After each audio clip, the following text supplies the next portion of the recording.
Well, thank you for digging up and thawing out this podcast, Happy Times and Places, which is a positively inclined Doctor Who episode commentary. I've asked a friend to choose a story, to watch it, and select their favourite things about it. I have to watch the episodes and see if I can guess what those favourite things are. Hello, Toby Hadoke. My name's Chris Chapman, and I make documentaries for the Doctor Who range for the Blu-ray collections at the moment and the DVDs before that. I'm recording for you some things about a Doctor Who story called The Seeds of Doom.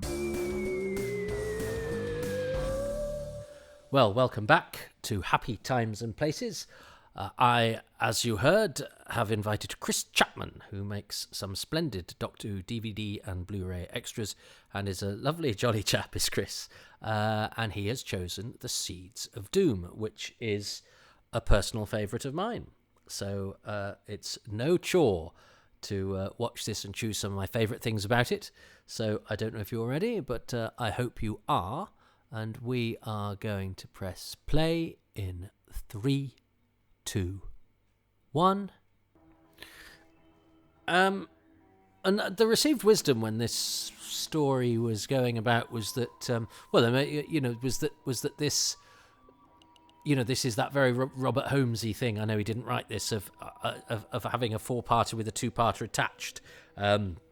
So the drama shifts after part 4 and goes somewhere else. Whereas actually the shift is these first 2 parts are sort of like a prequel, and you could dispense with the Antarctic stuff if you wanted to, but I think it would be a lesser story without it.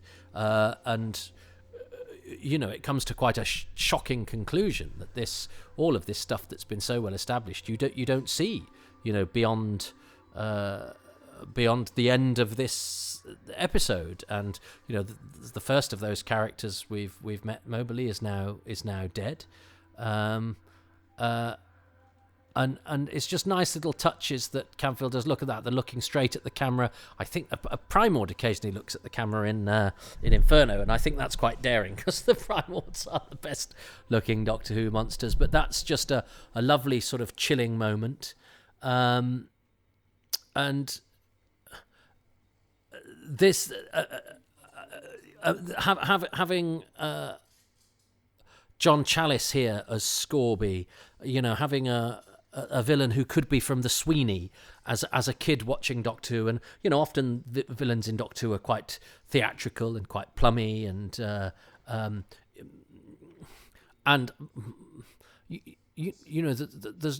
and when there are working class or regional characters, they're quite often, sort of West Country cliches or whatever. It's not very often you get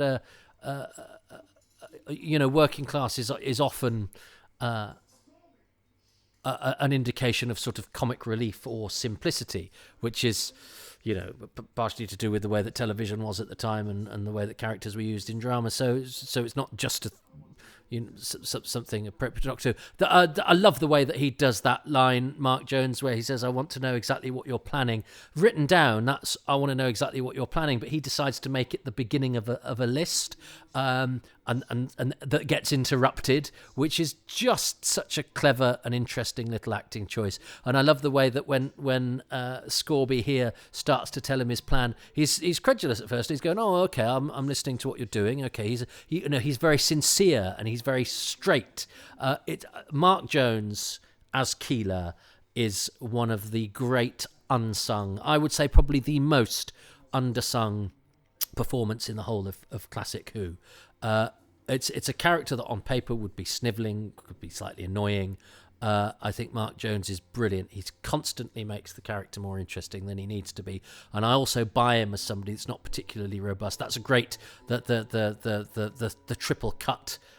Instead of being a zoom onto the dead Mobley, the fact that it cuts that way is somehow more shocking. And Sarah is so capable. There's no she's not snivelling here. She can, she's seen death and she can take it, which is again much more interesting.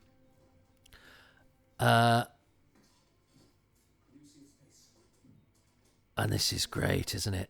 This is fantastic. again, Jeffrey Bergen's music, which is so atmospheric and spare, all that sort of fluting stuff.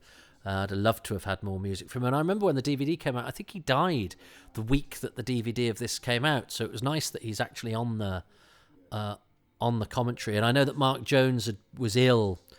Oh, this is brilliant. The grotesque parody of the human form. That is wonderful stuff. And all that stuff, we must destroy what he has become, which is done as a voiceover over the shadow of the mutating beast. It's judged so well. It makes it dramatic. This is atmospheric, high quality sci-fi drama. I love the fact that Doctor Who is suitable for children, and it's family friendly, and it's often cozy and fun. But I also love it when it really decides to go, no, we're full on high drama, proper grown up sci-fi, despite the fact we're on a low budget in a kid's slot. Absolutely wonderful. And yes,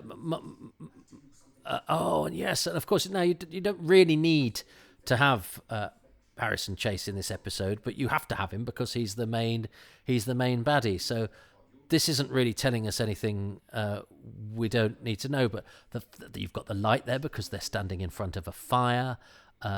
You've got Dunbar's conscience starting to prick. You're showing how ruthless Harrison Chase is, and he's sort of wonderfully impassive, isn't he?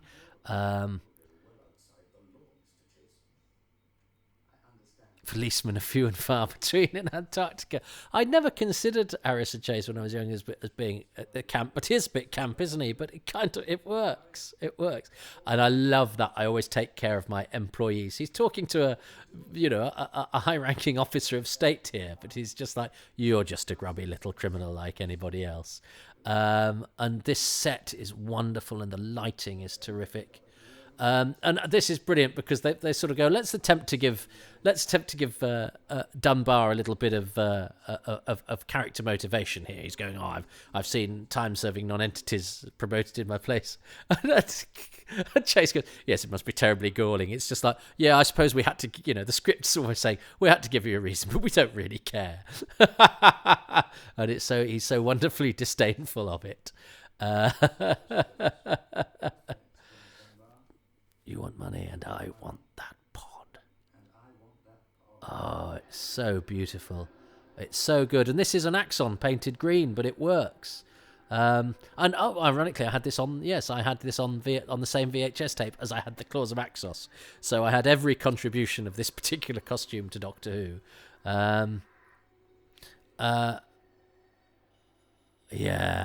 It's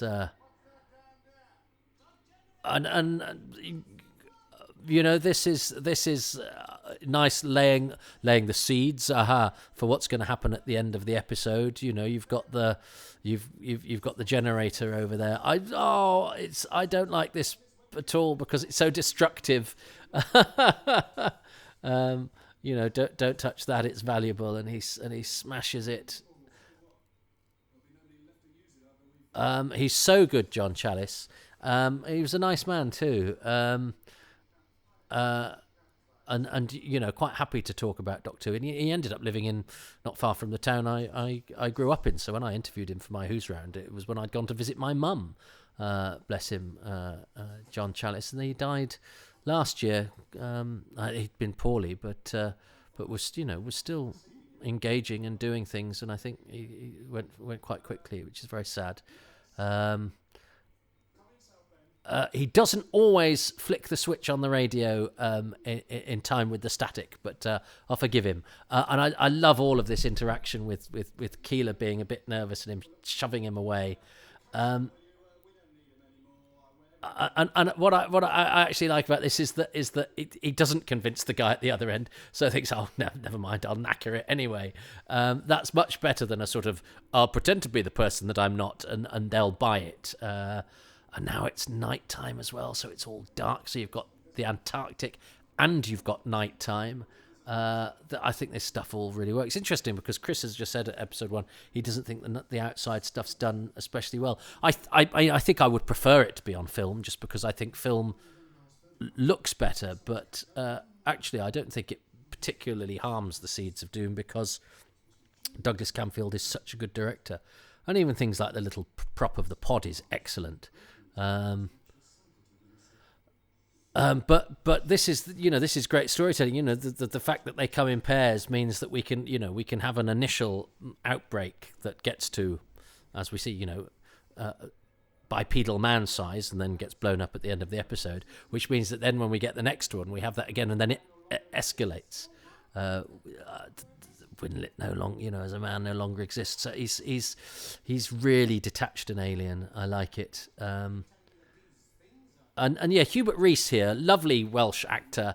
He's so delightful as Captain Ransom in the War Games, and he's good as the chief engineer in Fury from the Deep. But I love the Doctor's sort of impatient. He's got this whirring cogs of intelligence zooming around much faster than our brains can ever do, and you get the impression that he's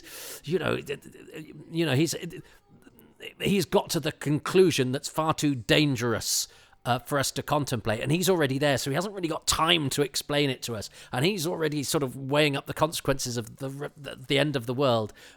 He hasn't got the time, and doesn't want to impart that to the sort of slow humans who he is compassionate for on a vast scale. And he obviously, we're quite his favourite species, but also, we are frustratingly slow on the uptake and don't know as much as him, and I rather like that. And this stuff's great. And Keeler react. In fact, they both react. Even Scorby, who's obviously, something, we need the impression that he's used to death. That's the man who, I know, I like that. Just that Keeler's reaction to seeing a dead body is quite realistic. He's not reacting like somebody in a drama who sees a dead body, where these things are,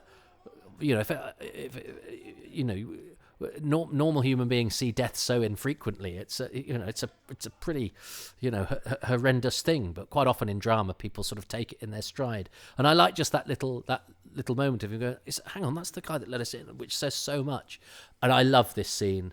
I love Tom Baker's kind of, he's not undermining the danger, although he kind of is, but it's just like, oh God, these guys who are, playing completely straight, and so they are obviously dangerous. The Doctor is, being, trying to puncture the sense of danger with his sense of humour, but also that sort of exhalation he does when the gun is pulled on him from behind is a kind of, oh God, this is a petty squabble compared to what's going on. Whatever these guys want, whether it's money or whatever it is nothing compared to what I'm going to have to deal with, but I'm going to have to deal with this. And he never underestimates, the reason he's, keeping this bubbling under the way that he is, because he's obviously slightly, he's slightly chewing there. He does it, it's like he's got some gristle in his mouth to sort of show, this is a tough situation. But he's mindful of the fact that if he pushes this too far, Sarah will be in danger. And it's a tightrope that he walks, Tom Baker.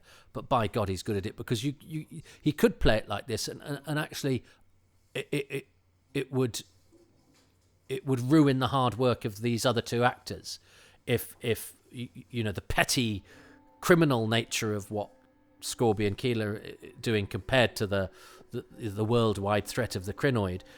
If the Doctor was too glib about it, we wouldn't take them seriously. But everybody's working so hard that it doesn't ever underestimate that. And this stuff is, you totally buy Scorby, and I love the way that Sarah joins in there with the house that Jack built, that even though she's terrified, she can afford that little moment where she bonds with the Doctor verbally, because you can sort of have it's sort of gallows humour, isn't it? And the way that Keeler is in the background here being a bit nervous, and I love the way the Doctor talks to Scorby like he's a bit of a simpleton. He patronises them almost like children, and that's great. The alien life form, he delivers it like it's a joke. But John Challis, who is well known in this country as Boise, the second-hand car salesman, I think Challis is absolutely believable as this. As I say, he's like a villain from the Sweeney, and I like that Stevenson has so many good moments in this, where he's only a sort of fussy little scientist, but he's got the sort of hero role. Although he makes an utter balls up here, where he says they haven't got the second pod, have they, or whatever. And nobody can help that.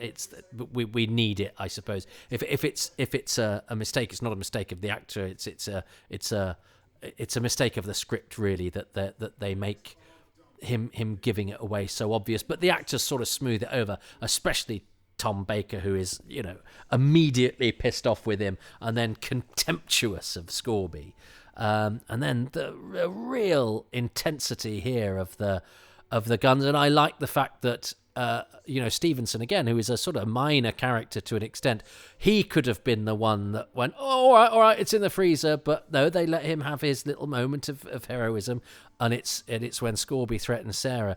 And actually, there are certain villains in Doctor Who probably would spare Sarah, or would be.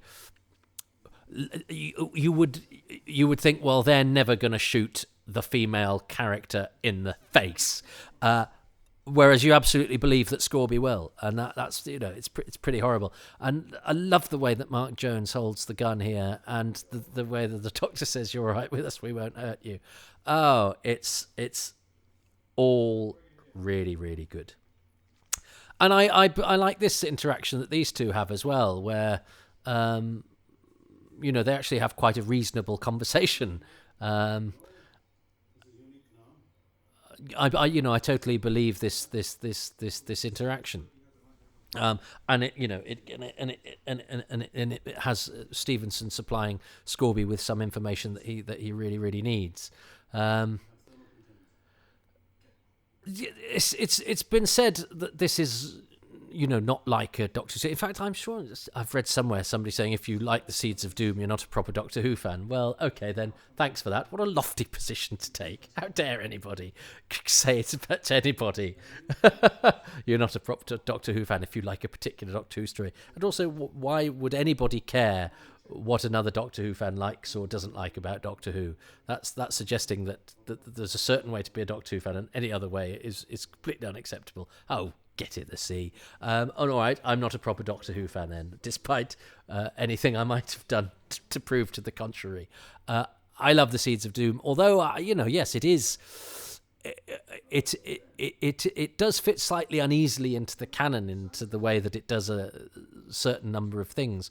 But the Doctor Who at its best presents us with stories that are fresh. Yet comfortable, Doctor Who.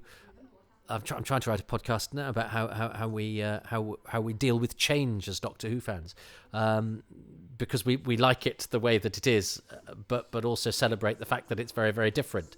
So change is very difficult to deal with, and I think we like it when it's familiar yet different. And this is familiar in a lot of the ways of the Hinchcliffe stuff. It has that commitment to sort of realism and what Hinchcliffe calls muscular storytelling, yet it does have an Avengers-ish quality about it, with particularly Harrison Chase, the sort of plant-loving baddie. But he is contrasted with the fact that his sidekick is a genuine heavy from a sort of gangster film, and completely plausible.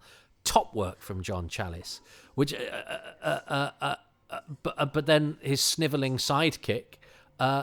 So I love the way Keeler does it, and Tom Baker's Scorby there. He's absolutely furious. and that's the beauty of the Doctor and Sarah's thing, is that the Doctor can afford to be sort of glib and powerful and almost untouchable as he is in places, because his vulnerability is the fact that that he doesn't want anything bad to happen to Sarah. And that's the undercurrent of danger that he's watchful of. It's almost like he's watching out of the corner of his eye as he's improvising with his, obtuse, glib sense of humour, and his, sort of underlying gutsy sort of element of physical threat that he has, that he's just always watchful that he's got his vulnerable friend, who is not some simpering idiot. She proves herself to be capable, but she's also going to be the one that is picked on by the pushy men. I love all of this. She knows to try and appeal to Keeler, and he sort of desperately wants to help, but he sort of knows that he hasn't got it in him, and that is so sad that he probably imagines being terribly brave, but he can't do it. And again, those characters are so often annoying, simpering, weak, often actually quite badly played because they're hard to play well. Mark Jones, now I think John Challis is good, but I'm not surprised by John Challis because it's a well-written part. Those parts are a staple of drama that are often done very well because we've got actors that can pull it off. But that's of no criticism of John Challis at all. I think he's excellent, and I love the way he goes Arnold and pushes him. That's so real. That's such a lovely touch. But I think Mark Jones has a really tough job, and on paper, I don't think Keeler has nearly as much about him as Mark Jones gives to him. It really is one of the best performances in all of Doctor Who, not just because it's good, but because of what it could have been. I think these two work brilliantly. And I love this fight scene. I love the fact that he tries to do a punch, and it's deliberately a terrible. It's deliberately a bad punch, but it's not comedically a bad punch. He doesn't act it as though it's a bad punch, and then he can't even face her. And is it earlier that he ties them up and he says sorry, which I think is so sweet. And Scorby is just so harsh and cold. I think it's brilliant. And Stevenson looks like he's going to be their main ally for this story. He's setting up to be the story's heroic sidekick, but actually I think he's just had his last piece of dialogue, hasn't he? And I remember being quite surprised when I read the episode guide that this, the blowing up of the base was the cliffhanger. Oh no, he's still got a couple of lines. So Stevenson, having looked like he was in it for the duration, he gets killed off. Some stock footage of an aeroplane there, but the fact that the cliffhanger is the base blowing up, is not just that. Is the Doctor and Sarah been caught up in that, because we kind of know they haven't really, but it sort of brings this this part of the story to a close, and we like the fact. I like the fact that we know Stevenson's dead, but the Doctor doesn't. So actually, the reason they put themselves in danger at the end of the episode is to go and save a man who's already dead. And I suppose, as far as the Doctor is concerned, Stevenson might have survived the crinoid. He got blown up. But this is. And she acts so well, doesn't she? Even that, my hands are in pain because I've been tied up. But this is fantastic, and that's the end of crinoid number 1. And I think that quarry dressed as the Antarctic is really, really well done, actually. And because you can't see the joins really, and there we go, wonderful model, so much better than CGI. I love that. Look at that, each little spark. Oh, what a fantastic 2 episodes of Doctor Who. And look at this, single caption credits for everyone, which on my video that I had would shrink because it was Super Channel, and I was so cross that Satellite Channel shrunk the credits, and now everybody does it. I mean, you know, I remember seeing it on satellite channels and thinking, oh, well, at least, you know, proper terrestrial television doesn't do that because it's hugely disrespectful. And now everywhere does it, and the world is a much worse place as a result. Jeffrey Bergen, superb. Richard Conway was a superb special effects guy. I was reading about him today in an article by Sarah Polly about working with Terry Gilliam. And Richard Conway apologised to her about some of the things she was put through on Baron Munchausen. It's I didn't expect him to turn up in the article, and it's a really interesting article. I think it's a part of her autobiography that they've put a bit of in the Guardian. And in fact, I saw it tweeted by Chris Chapman, who is our guest. So it all ties up. That's not why I mentioned it. But anyway, what's my favourite thing about episode 2? Well, look, I mean, the cast is uniformly good, but I have to single out Mark Jones just because he's not talked about enough. I think it's a brilliant performance for all the things that I said. And it was the biggest surprise for me. I think, as I say, John Challis was exactly as I imagined he would be, and often Doctor Who failed to live up to my imagination. So that's, as I say, that's not to criticise Challis, who is brilliant, and he fits it like a glove, and he's absolutely perfect. But Mark Jones was such a surprise that of all the characters to make an impact, he would have been the last, I thought. Or maybe Dunbar as well, and Kenneth Gilbert's brilliant as well. But so I think,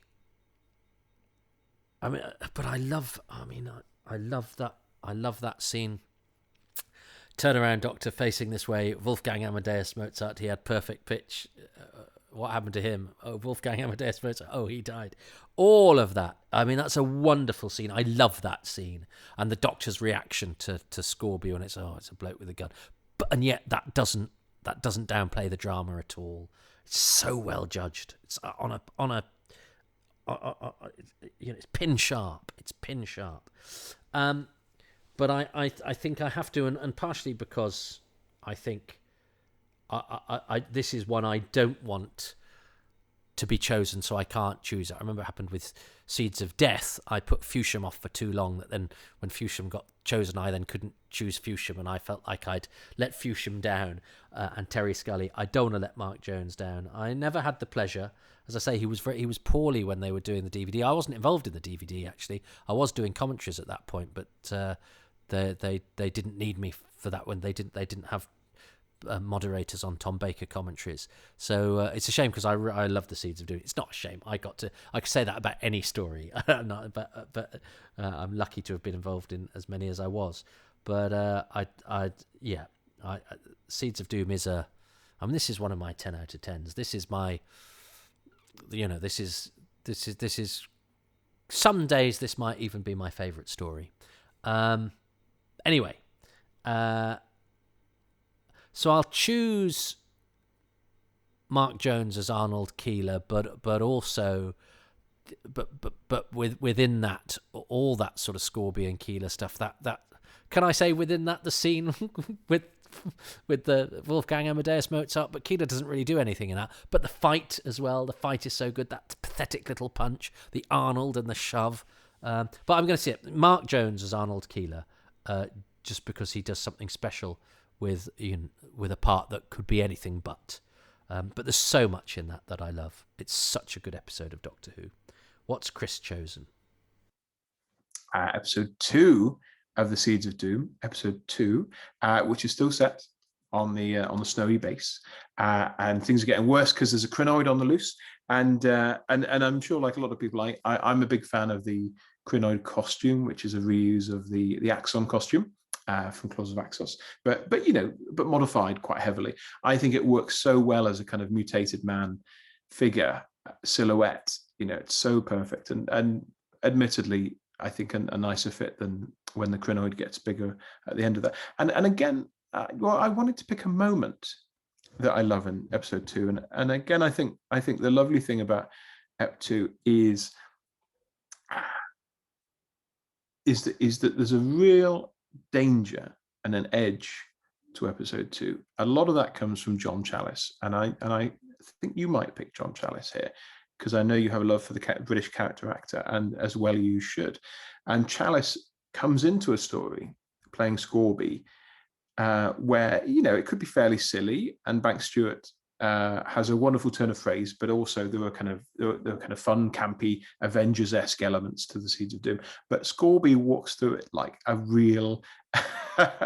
Well, he's a mercenary, and he says he's been in the Middle East and Africa, and he's tough, and he feels like he's injecting real danger into this potentially daft story, and he's a real threat to the Doctor. But I'm not going to pick John Challis or Scorby himself. For episode 2, I'm going to pick a particular moment, which always makes me cry, and might be one of my favourite moments in Doctor Who, and kind of sums up something very special, I think, about the Doctor's relationship with other people and relationship with his companions, and particularly his relationship with Sarah Jane Smith, who he loves.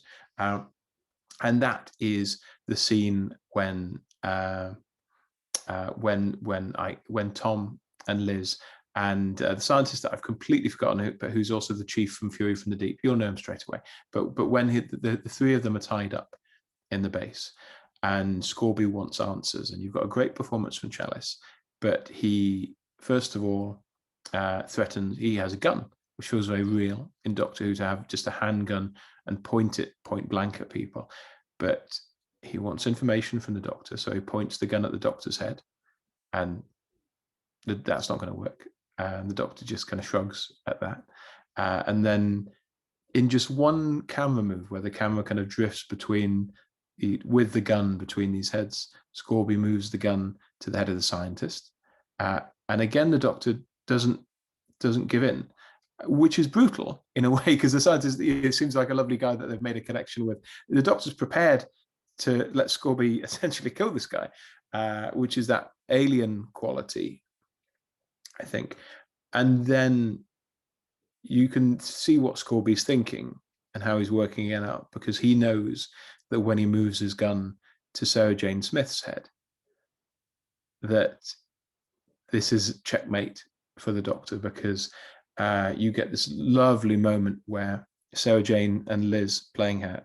Sarah Jane's trying to be brave, and kind of initially just sits there with a gun next to her, held up against her head, and then she turns quite upset to the Doctor. I think just not sure herself if he will let it happen. And the Doctor, of course, cracks and gives in and tells Scorby everything he needs to know. And there's something about the Doctor being put in that position of his best friend having a gun to her head, and of course he won't let that happen. But the way that they both play it, Tom and Liz, is so beautiful, and so it just makes me cry every time I watch it. And I think part of that is that the danger's been properly instilled in the story, and we really believe that Scorby means it, and that he would do it. But seeing that Sarah being brave, the Doctor ultimately, there's no way that he can let his friend die like that. So I find that incredibly moving. So that's my favorite bit of episode 2. Good choice. And yes, it is wonderful. It's funny, I hadn't interpreted, the gun at Stevenson's head being the Doctor going, "Oh, it's all right, you can shoot him." I interpreted that as a hero moment for Stevenson going, "I'm not going to tell you what I know, because I'll sacrifice myself." But I hadn't thought of the dimension of it being the Doctor, because then it's the Doctor who cracks when the gun is pointed at Sarah. So yeah, the two blokes will get a bullet, but threaten Sarah, and that's what makes the Doctor crack. That's very interesting, and it is, as he says, a pistol to the face is pretty grim, and there's a sort of way that Challis handles the gun like a professional as well, in contrast to the way that Mark Jones holds his at arm's length. It is that again really sells it. It's really strong pair of episodes. Could you tell I like this story? I hope you do too. So that's brought an end to everything that's going on in the Antarctic, and the story will continue for another 4 episodes, and it will continue to be a rather splendid piece. So do come and join me for the next instalment. But until then, happy times and places to you all, and thanks very much to Chris Chapman. Goodbye. Thanks very much for listening to Happy Times and Places, which is presented by me, Toby Hadoke. Thanks to my special guest, Chris Chapman, who can be found on Twitter at ChrisChapman81, because he has 81 DVDs. No, I think it's born in 1981. Thanks are also due to the many patrons who make these podcasts possible by nurturing them in their greenhouses and watering them, and I was going to say covering them with manure, but there's plenty of manure in these podcasts already. Anyway, those green-fingered patrons include Andrew Wilson, Andrew Willis, Michael Williams, Rich Wiggins, Adam Westwood, Gary Wales, Apollo C. Vermouth, Chris Williams, Aaron Gullias, Tim Jolly, Andrew Jolly, Ollie Barrett, Keith Adams, Steve O'Brien, David Bickley, Gareth Bowley, Joe McLachlan, Ian Radford, Paul Gregory, and Nigel Brumley and Dylan Rees together at last. The music is by Dave Gates, the artwork by Dylan Patterson. So listen, if you would like to join those patrons named there, you can do so by going to patreon.com/Toby Hadoke. Getting a name check is part of the deal. So is getting access to advance releases, to bonus material. There's a whole podcast called Too Much Information, which only patrons get. There are also interviews from my archive, many of them never released before, some of them released only partially, and instead I've been whacking out the whole things. So there's all sorts of exclusives there at my Patreon, which starts for as little as £3 a month, and you get about 3 releases a week. That doesn't include the pictures of my dog. They're a sort of 4th bonus one. They're actually a bit more popular than some of the stuff that involves me. But anyway, it may be that my dog is of no interest to you, and I think that's perfectly reasonable if you were drawn to these by the Doctor Who content. But there's 3 releases a week of Doctor Who content for, as I say, as little as £3 a month. There are higher tiers. Most stuff is available at the lowest tier because I would feel bad withholding anything, but there are a couple of extra little bits and bobs sprinkled as you ascend the tier ladder.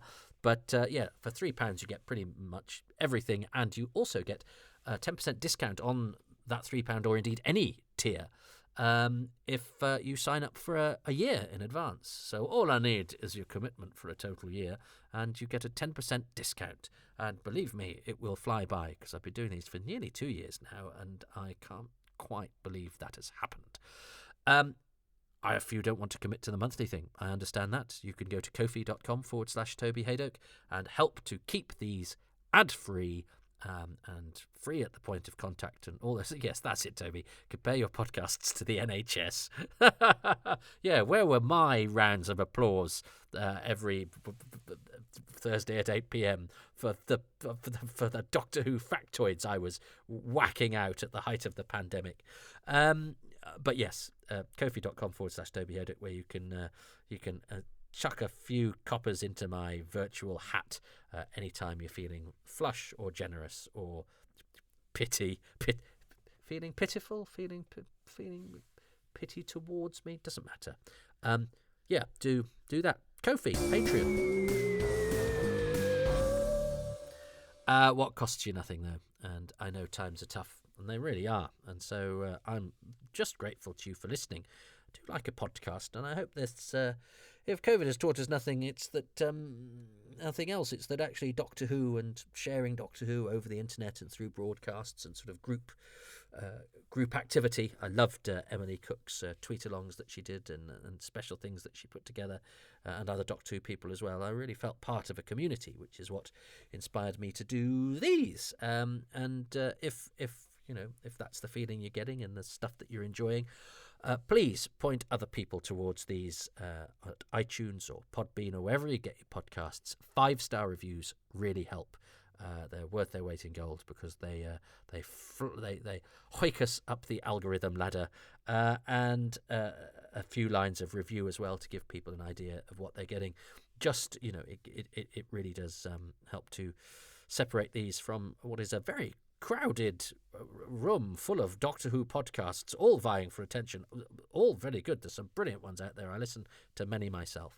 But if you could flag these up, tell your friends, go into cyberspace and holler about what you like about Toby Hadoke's time travels, I'd be very grateful indeed. You can also come and see me do comedy at Excess Malarkey Comedy Club in Manchester every Tuesday, and on twitch.tv/Excess Malarkey there is an archive of the comedians we had doing the shows that we put on during the pandemic when we were all stuck indoors and seeking some sort of communally shared entertainment. And we had some brilliant comics on there, so twitch.tv/Excess Malarkey.